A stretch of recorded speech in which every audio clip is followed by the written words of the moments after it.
সুধী দর্শক মণ্ডলী, অবশ্যই আপনারা খুব ভালো আছেন। আজকে জানব পাবনা শহরের ইতিহাস। পাবনা শহরের ইতিহাস অত্যন্ত প্রাচীন, যা পাল আমলে পদুম্বা নামক জনপদ থেকে আগত বলে ধারণা করা হয়। 1828 সালে এটি একটি স্বতন্ত্র জেলা হিসেবে আত্মপ্রকাশ করে। ইচ্ছামতি নদীর তীরে এটি অবস্থিত।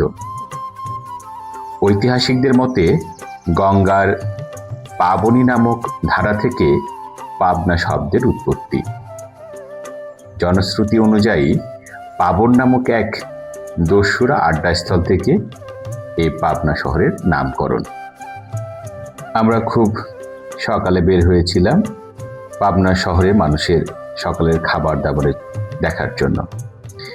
এই হোটেলটি অনেক পুরাতন এবং এখানে খাবার সকালের মধ্যেই শেষ হয়ে যায়। এর পাশে রয়েছে একটি পুরাতন সিনেমা হল।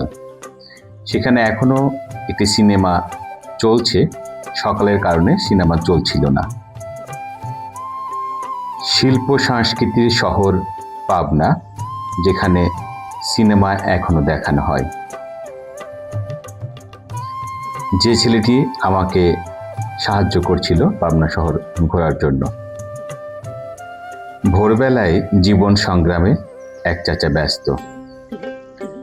শহরের মধ্যে পাবনা কলেজ, তার পাশে শহীদ আমিনউদ্দিন আইন কলেজ, অনেক পুরাতন এবং প্রাচীন।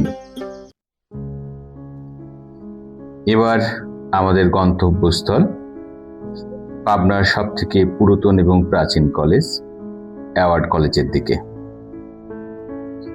অ্যাওয়ার্ড কলেজটি স্থাপিত হয় 1898 সালে ব্রিটিশ আমলে। অ্যাওয়ার্ড কলেজের স্থাপত্য দেখে বোঝা যায় এটি অনেক প্রাচীন এবং অনেক পুরনো। শিল্প সংস্কৃতিতে অ্যাওয়ার্ড কলেজ এখনো তার সুনাম ধরে রেখেছে। কেন্দ্রীয় শহীদ মিনার, যেটি বাঙালির অস্তিত্বকে স্বীকার করে। পাশে একটি মুক্ত মঞ্চ, যেটা শিল্প সংস্কৃতির ধারক এবং বাহক। এবারে আমি পুরো কলেজটি আপনাদেরকে দেখানোর চেষ্টা করলাম।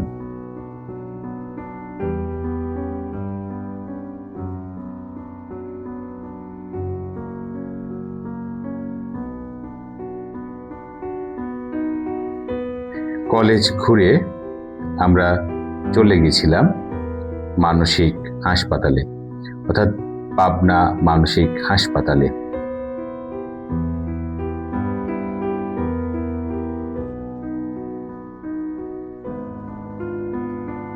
সারা বাংলাদেশের বহু সংখ্যক রোগী এখানে মানসিক চিকিৎসা নেওয়ার জন্য যায়।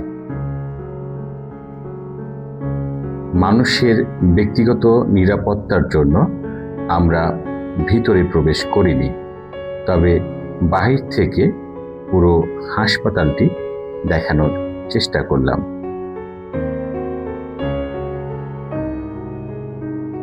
আমরা এই হাসপাতালে পাগল যদিও দেখতে পাইনি, তবে কয়েকটি পাগল মোটরসাইকেল নিয়ে আর্জেন্টিনার পতাকা নিয়ে আসতে দেখেছিলাম।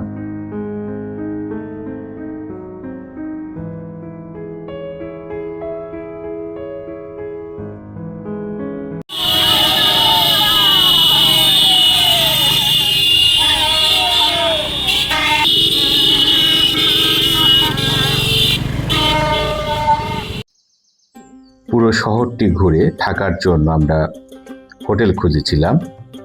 আমি হোটেল ওয়েসিসি ছিলাম, মোটামুটি স্বাভাবিক।